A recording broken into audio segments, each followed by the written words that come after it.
হুযায়ফা, মুআয বিন জাবাল আর আব্দুল্লাহ বিন মাসউদ রাদিয়াল্লাহু আনহু। এরা ছিলেন কোরআনের, সবাই বুঝতেন সাহাবীরা, এর ভিতরে ওনারা ছিলেন এক্সপার্ট। বলেন না সুবহানাল্লাহ। এ কারণেই উবাই বিন কাবকে বলছেন, উবাই রাদিয়াল্লাহু আনহু কথা বলেন একইভাবে, উনি নামাজে ওই একইভাবে একই উত্তর দিয়ে বললেন, উবাই আমি তোমাকে এমন একটি সূরার কথা বলবো যে সূরা তাওরাতে, খেয়াল করবেন, যে সূরা তাওরাতে আমার ভাই মুসার তাওরাত, আমার ভাই দাউদের জবুর, আমার ভাই ঈসার ইনজিল, ইভেন আমার উপরে যে কোরআন নাজিল হয়েছে, এত দামি সূরা আর কোনো কিতাবেই নেই। বলবেন না সুবহানাল্লাহ। এত দামি সূরা, সেই সূরার নাম সূরাতুল ফাতিহা। আসুন এবার আরো অনেক হাদিস আছে, যেহেতু সময় কম, আপনারাও সব কর্মক্লান্ত মানুষ, হয়তো একটা পর্যায়ে বিরক্ত হয়ে যাবেন, তাই তো না? তো চলুন একটু ভিতরে ঢুকুন আমার সাধ্য মতো। এই সূরা আল্লাহ পাক স্টার্ট করেছেন কি বলে? আউযু বিল্লাহি মিনাশ শাইতানির রাজিম, বিসমিল্লাহির রহমানির রহিম, আলহামদুলিল্লাহি রাব্বিল আলামিন। একটু ছোট করে বলি, আলহামদ। আচ্ছা বলেন তো, আলহামদু শব্দের অর্থ কি? সমস্ত প্রশংসা। শুধু শুধু আলহামদু এর শব্দের অর্থ কি?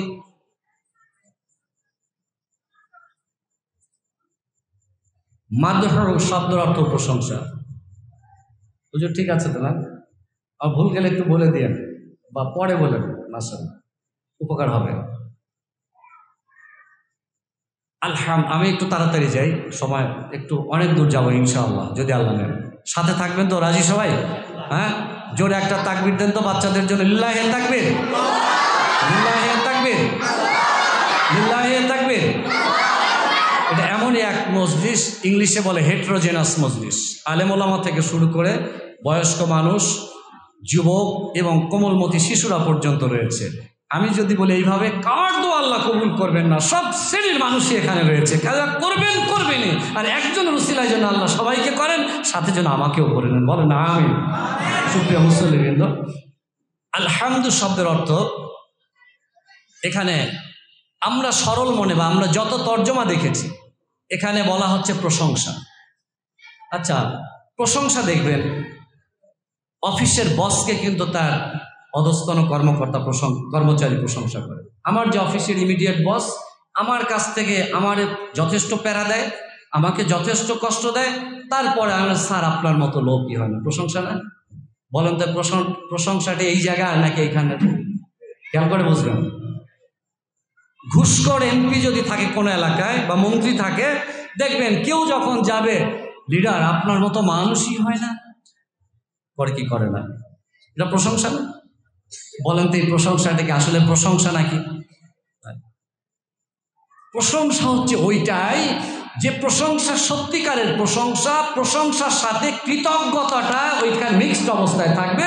দ্যাট ইজ কল্ড হচ্ছে অ্যাকচুয়াল প্রশংসা।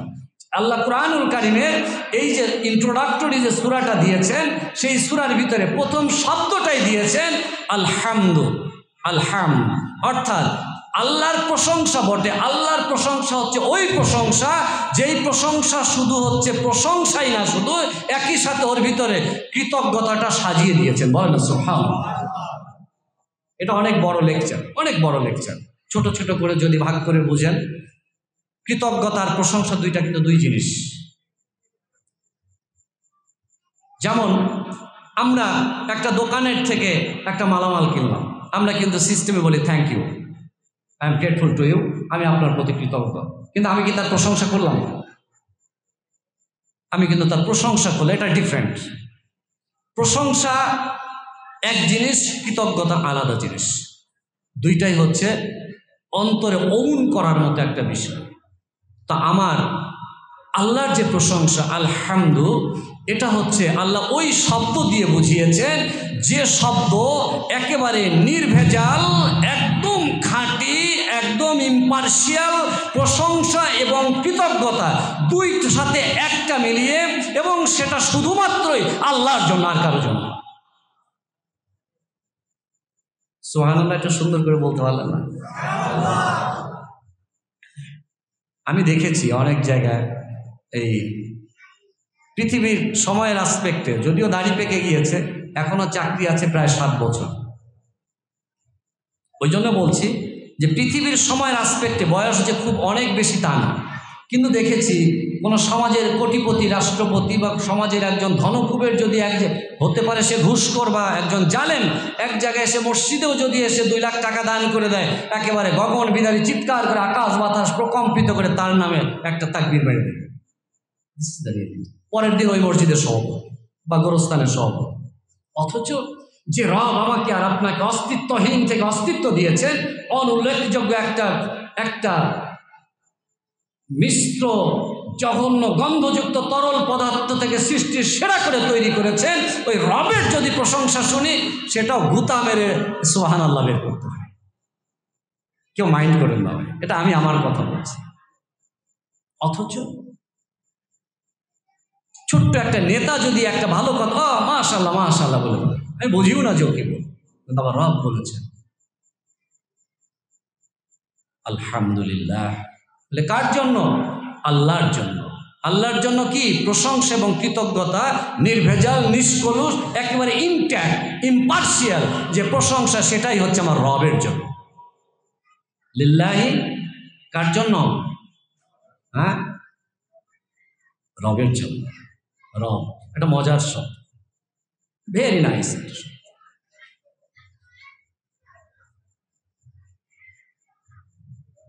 আচ্ছা, দান করে কে? ধনী না গরিব?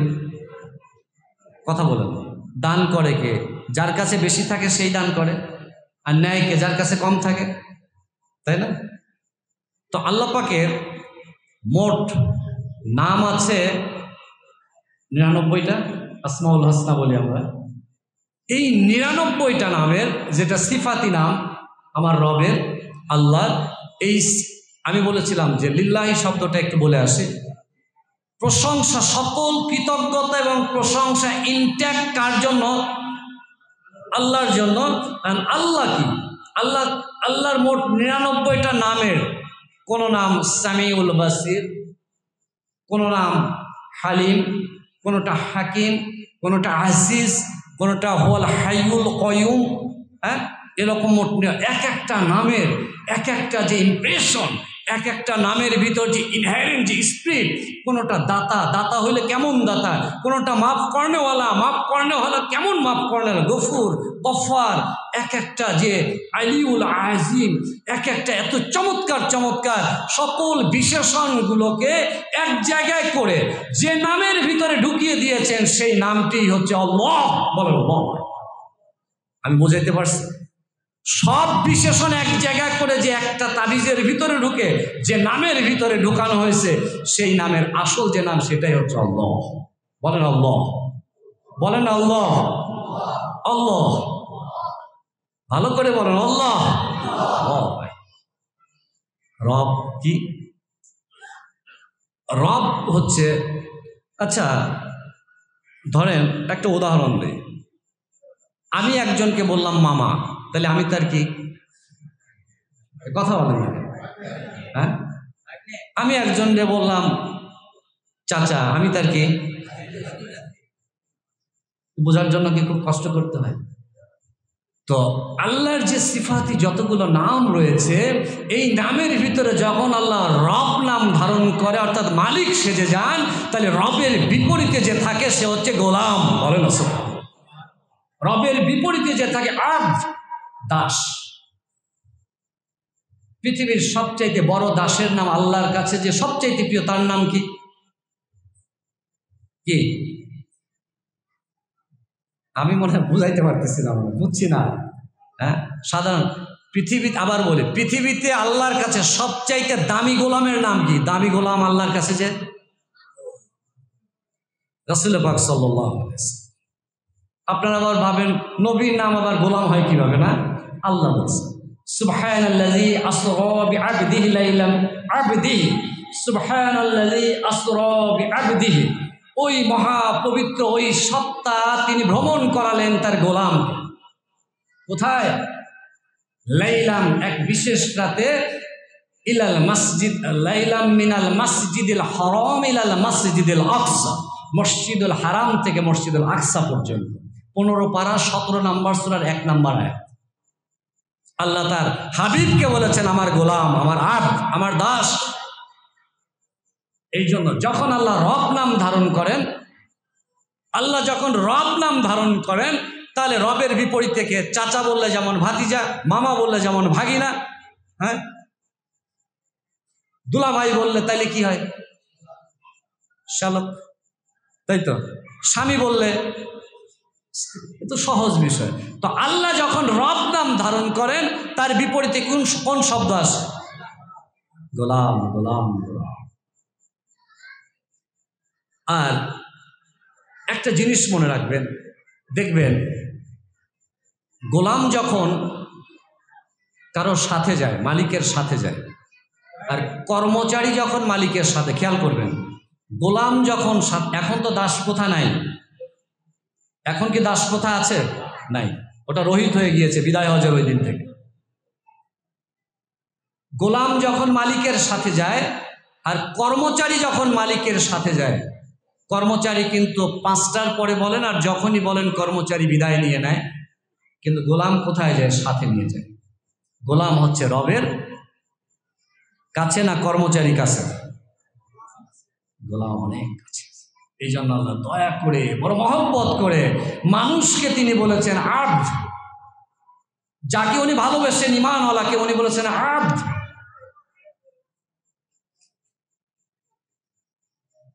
তো রব হচ্ছে, যা ওইটা পরে আসতেছে, রব আলহামদুলিল্লাহি রব্বিল আলামিন, রব্বিনা। তো রব হচ্ছে কোন সত্তা? রব হচ্ছে ওই মালিক যে মালিক তার গোলামকে খুব ভালোবাসে, যে মালিক তার অধীনস্থকে গোলাম হিসাবে মেনে নিয়েছে, এবং গোলামের সাথে এমনই তার সম্পর্ক। দুনিয়ার কোনো গোলামের আমরা কারো খেতে দেই, আবার কারো দেই না। ছেলের এক কাপড়, গোলামের আরেক কাপড়, ছেলের এক প্লেট, গোলামের আরেক প্লেট, ঠিক না বেঠিক? কিন্তু রব হচ্ছে ওই সত্তা যিনি তার গোলামকে শুধু খাবারই দেন না, উনি তার গোলামের যা যা প্রয়োজন উনি সেটা দেওয়ার জন্য বসে থাকেন, এবং শুধু ওটা দিয়ে দেন, এবং কেমন ভাবে দেন, যা প্রয়োজন উনি তাই দেন। সেটাকেই বলে হচ্ছে রব। বলেন সুবহানাল্লাহ। আমরা প্রশংসা করি ওই রবে যিনি সকল বিশ্ব জগৎ সমূহের রব, রব্বুল আলামিন। আলামিন হচ্ছে বহু বচন, আলম হচ্ছে এক বচন, আলামিন হচ্ছে বহু বচন। আলামিন আবার বহু বচন হলো কিভাবে, এটা বোঝার জন্য বেশি দরকার নাই। আদম আলাইহিস সালাম অনেকভাবে বোঝা যায়।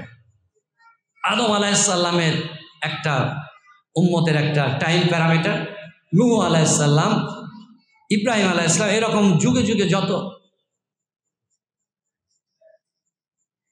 কথা বলছি নাকি আমরা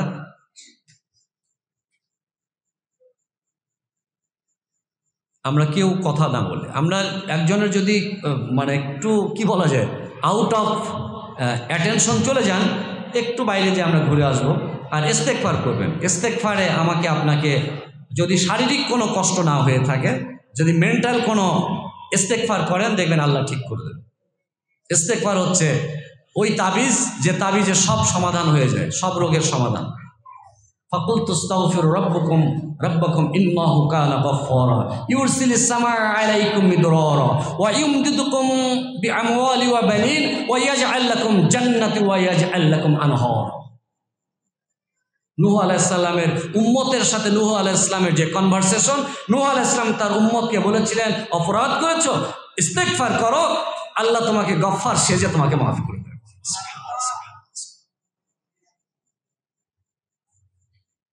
বৃষ্টি নাই, খরা, নূহ আলাইহিস সালাম বলছেন ইস্তেগফার করো, আল্লাহ তোমার উপর অঝরে বৃষ্টি বর্ষণ করবে। ইস্তেগফার করো, ওয়ায়ুমদিদকুম বিআমওয়ালি, ধন সম্পদ নাই, ফকির হয়ে গিয়েছো, অভাব পড়েছো, ইস্তেগফার করো, আল্লাহ তোমাকে ধন সম্পদ দিয়ে দেবে। সন্তান সন্ততি নাই, ছেলে নাই, মেয়ে নাই, বা কোনোটাই নাই, বলে ইস্তেগফার করো, ওই হুজুরের পীর সাহেবের তাবিজ দিয়ে ছেলে মেয়ে চাওয়ার দরকার নাই, ইস্তেগফার করো, আল্লাহ তোমাকে ওয়াবানিনা ইউমদিদকুম বিআমওয়ালি ওয়াবানিনা, তোমাকে সন্তান সন্ততি দিয়ে দেবেন। ইস্তেগফার করো, সবুজ ফলবান বৃক্ষ নাই, ওয়াইয়াজআল লাকুম জান্নাহ, ইস্তেগফার করো, আল্লাহ বানাই দিবেন। বলে আর কি? বলে তোমার জলরাশি নাই, এটা আরবের মরুভূমির কথাটাকে কনটেক্সটে এনে নূহ আলাইহিস সালাম তার উম্মতকে শিখাচ্ছিলেন, ওয়াইয়াজআল লাকুম আনহারা, ইস্তেগফার করো, আল্লাহ এরকম খাল বিল নদ নদী নালা এরকম পানিতে ভরে দেবেন। বলেন না সুবহানাল্লাহ। এই নূহ আলাইহিস সালামের সাথে তার উম্মতের এই কনভারসেশনটা, এই কথাটা আল্লাহর কাছে এত ভালো লেগে গেল, আল্লাহ এটা আমার আর আপনার জন্য এটা তাবিজ বানায় 71 নম্বর সূরার 9 থেকে 12 নম্বর 9, 10, 11 এই 3টা আয়াতের মাধ্যমে পাঠিয়ে দিলেন। বলেন সুবহানাল্লাহ। পরেন ইস্তেগফার, শয়তান চলে যাবে। পরেন ইস্তেগফার, জীবনের পিছনের গুলাকে নিষ্পাপ নিষ্কলুষ্মত আল্লাহ মাফ করে দেবে। পরেন ইস্তেগফার, মনোযোগ ফিরে আসবে। পরেন ইস্তেগফার, কলিজার ভিতরে কোরআনের আয়াত ঢুকে যাবে, একেবারে একদম আপনার জীবনের আমলে পরিণত হবে। বলেন না সুবহানাল্লাহ। সুপ্রিয় মুসলিম, তো জগৎ সমূহ বলতে এক একজন এক এক রকম। তো মূল কথা যেটা, আল্লাহ পাক মানুষের জন্য সেই সৃষ্টি থেকে শুরু করে কিয়ামত পর্যন্ত দেখবেন অনেক কওম এসেছে, অনেক নবী রাসূলের অনেক জমানা এসেছে, অনেক নবী রাসূলের এক এক জামানাকে এক একটা জগৎ বলা হয়েছে, এক একটা সৃষ্টির প্যারামিটারকে এক একটা জগৎ বলা হয়েছে। জিন জাতির জন্য একটা, পৃথিবীর সৃষ্টি হয়েছে কবে? আদম আলাইহিস সালামের আগে না পরে? আদম আলাইহিস সালাম তো এই সেদিনে আসে। আল্লাহ কোরআনে বলছে যে মিন ক্বাবলিকুম, তোমার আগে আমি জিন জাতি পাঠিয়েছিলাম। হুজুর বলেনি? পৃথিবী কবে সৃষ্টি হয়েছে আমি আর আপনি জানি না, জানি না, কিন্তু আদম আলাইহিস সালাম কবে এসেছেন তা কিন্তু আমরা জানি, আল্লাহ বলে দিয়েছেন কোরআনের মধ্যে। অর্থাৎ ওই পৃথিবী সৃষ্টির লগ্ন থেকে শুরু করে অনেক জগৎ, এই যে আল্লাহকে বলেছেন, ওই জগৎ সমূহের ওই রব, যে রব আমার সকল গোলামকে আমি ওইভাবে আমিকে গপ করেছি, আর ওই গোলামগুলো আমার হচ্ছে এমনই, ওই গোলামের যা যা প্রয়োজন তাকে উইথ প্রোটোকল, তার অধিকার অনুযায়ী, তার সামর্থ্য অনুযায়ী আমি রব আমার পক্ষ থেকে আমি দেওয়ার যোগ্যতা রাখি, আর এ কারণেই আমি রব, আর সেজন্যই আমার প্রশংসা। বলেন সুবহানাল্লাহ। এই মোটামুটি আর কি বোঝার মতো তো নাকি? তারপরে কি? আর রহমানির রহিম। আমিও বুঝতাম এক সময় দুটোতে একই শব্দ, রহমান এবং রহিম, দয়ালু দয়ালু, কিন্তু একটু বুঝতে গিয়ে দেখলাম আরে কি মজার শব্দ। যখনই আলাদা করেছে তখনই তো বুঝেছি যে না, আলাদা একই যদি হতো তাহলে তো দুইটা শব্দ তিনি দিতেন না। কি হুজুর? ডেফিনেটলি এক একটা সত্য, এক একটা ইনহারেন্ট একটা ক্যারেক্টার বহন করছে। রহমান রহিম, রহমান মানেও হচ্ছে দয়ালু করুণাময়, রহিম মানেও হচ্ছে করুণাময়, কিন্তু রহমান মানে হচ্ছে ওই করুণাময়। খেয়াল করবেন, এইখানে অনেক বোঝা যাচ্ছে। রহমান মানে হচ্ছে ওই করুণাময়, যে করুণাময় তার পক্ষ থেকে এত বড় করুণা করতে পারেন যে আর কেউ করার যোগ্যতা রাখে না। বলেন সুবহানাল্লাহ। আগে হচ্ছে প্রকাণ্ড করুণা, বড় দয়া, এত বড় দয়া ইউনিভার্সে, আর কারো কেউ করা তো দূরের কথা, কারো চিন্তার পরিসীমার ভিতরে কেউ আনতে পারে না। With out of the thinking box, সেটাকে বলে রহমান। শুধু কি বড় এবং প্রবল প্রবল, শুধু কি তাই? রহমান মানে হচ্ছে ওই শব্দ যার ভিতরে লুকায়িত আছে, বলে করুণা তো করবে। ধরেন আমি আপনার দরজায় গেলাম কিছু চাইতে, আচ্ছা আপনি তো সাথে সাথেও দিতে পারেন, একটু দেরি করে ভাই একটু আসছেন বসেন দেখি না, আবার কালকে এসো, এক মাস পরে এসো, সবই তো বলতে পারেন। রহমান মানে হচ্ছে ওই সত্তা যিনি তার গোলামের প্রতি, তিনি তার বান্দার প্রতি বড় তো দেনই, আরে তাৎক্ষণিকভাবে দেওয়ার যোগ্যতা যিনি রাখেন তিনি হচ্ছে রহমান। একটু জোরে শুনে একটা আল্লাহু আকবার বলেন। আমার রব কত বড় রব, তাকে বলে রহমান। আর গ্রামেটিক্যাল বা ব্যাকরণিকভাবে আলেম ওলামাদের কাছ থেকে আমার শোনা, যে শব্দের সাথে আং শব্দটা যুক্ত আছে ওর মানে হচ্ছে ওটা ক্ষণস্থায়ী। খেয়াল করবেন। তাহলে রহমান শব্দ দিয়ে আল্লাহ কি বোঝাচ্ছেন? দুটোই কিন্তু দয়ালু। তার দয়া হচ্ছে এত বড়, বিশাল বড়, এবং দেন কখন চাইবা মাত্র, বান্দা আদায় করার সাথে সাথে, যেই না বান্দা ওইটা পাওয়ার যোগ্য, সাথে সাথে with a fraction of second, fraction of moment, with a twinkle of I, যে মুহূর্তের ভিতরে আল্লাহ সেটা দেওয়ার যোগ্যতা রাখেন, তাকে বলে রহমান। কিন্তু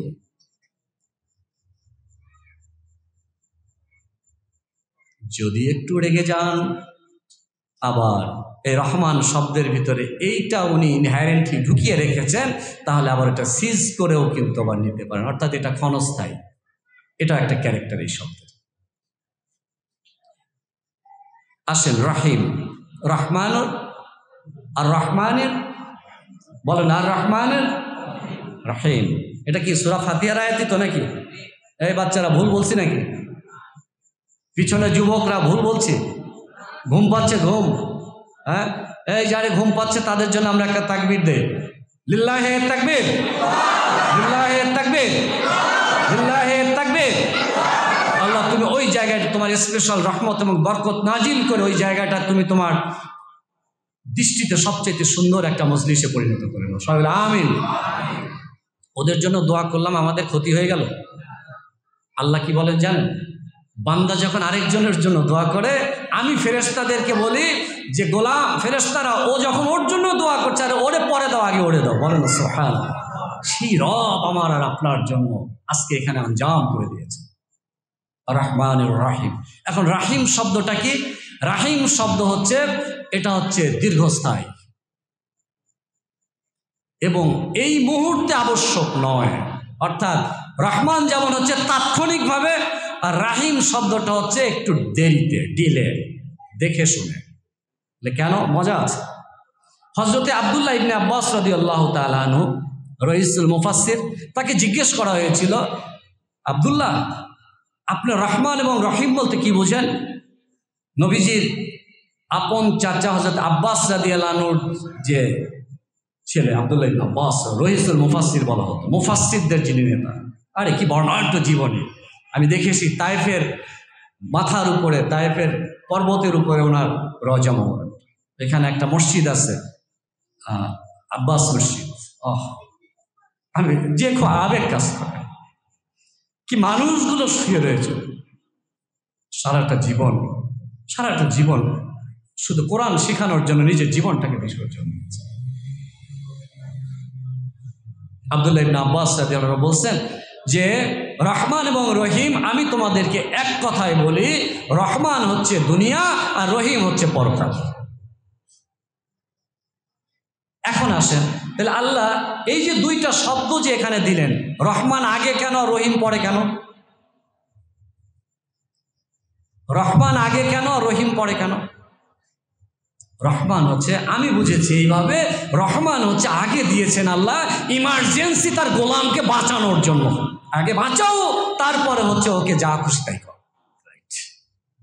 আমি প্রতিনিয়ত আমি আমার রবের গুমরাহ করছি, আমি প্রতিনিয়ত আমি আমার রবের সাথে কি বেয়াদবি করছি, আমি প্রতিনিয়ত আমি আমার রবের নাফরমানি করছি।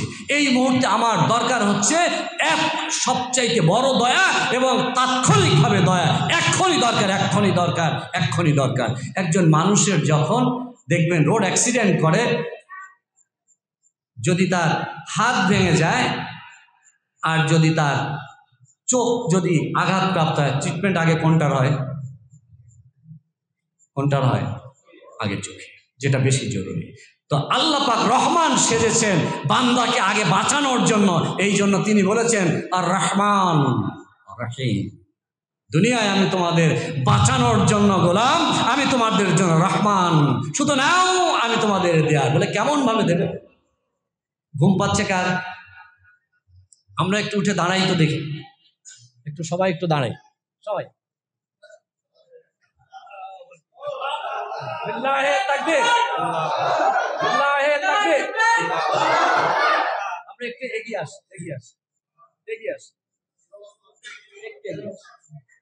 একটু জাস্ট একটু এগিয়ে আসে, 1 ফিট করে এগিয়ে আসে, একটু এগিয়ে আসে।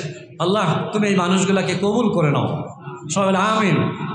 সব কোরআনের মহব্বতে, যদি অন্য কোনো কারণে এসেও থাকে সেই নিয়তটাকে তুমি সহি করে দিয়ে, তুমি তোমার কোরআনের দিকে রুজু করে দিয়ে তুমি আসমান থেকে কবুল করনেওয়ালা তুমি কবুল করে নাও, সবাই আমিন। কি ঠিক? ঠিক।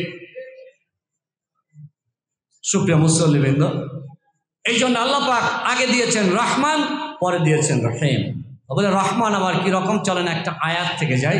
সূরা ফুরকান আয়াত নাম্বার 70। আল্লাহ পাক এই আয়াতে কারিমায় বলছেন, বিসমিল্লাহির রহমানির রহিম, ইল্লা মান তাবা ওয়া আমানা ওয়া আমিলা আমালান সালিহান ফাউলাইকা ইউবাদদিলুল্লাহু সাইয়্যাতিহিম হাসানাত ওয়া কানাল্লাহু গফুরুর রহিম।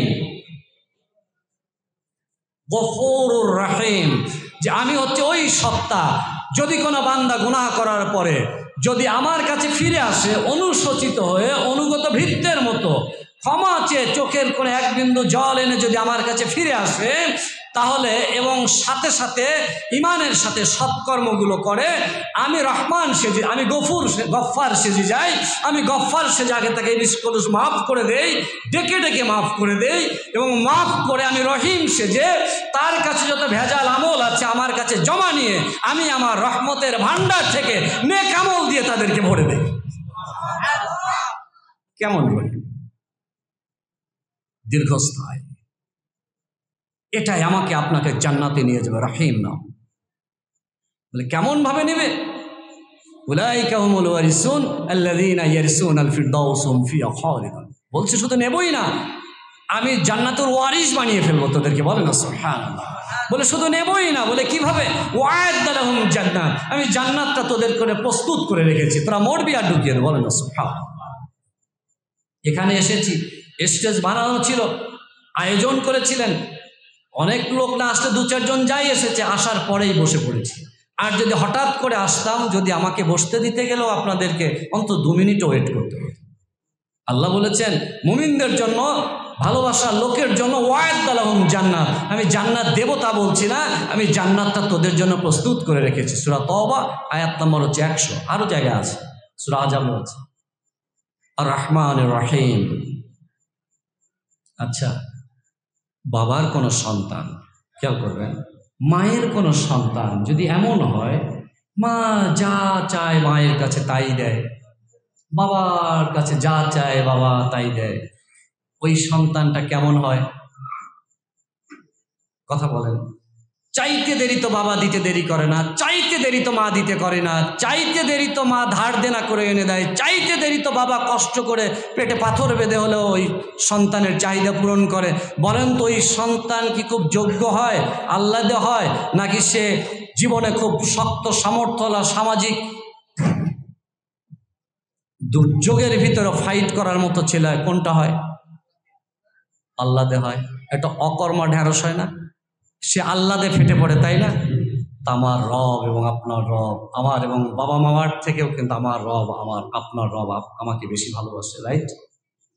ভালোবাসে বিধায়ী তিনি আমাদেরকে গোলাম স্বীকৃতি দিয়েছেন, এবং তিনি আমাদের প্রতি রহমান সেজেছেন, তিনি আমাদের প্রতি রহিম সেজেছেন।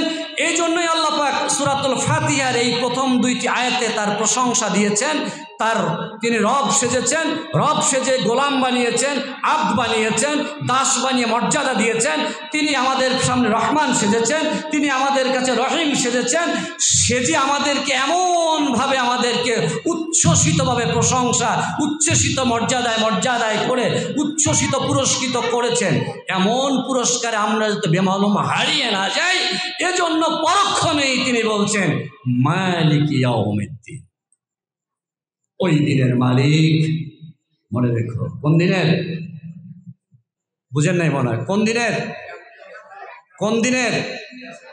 আহ্লাদের দিনের, আনন্দের দিনের। কারো জন্য আহ্লাদের, কারো জন্য আনন্দের, আর কারো জন্য বিভীষিকাময় একটা দিনের কথা। বিভীষিকাময় একটা দিনের কথা। কেমন বিভীষিকাময়? আল্লাহ রাসূল সাল্লাল্লাহু আলাইহি ওয়াসাল্লামকে জিজ্ঞেস করা হলো,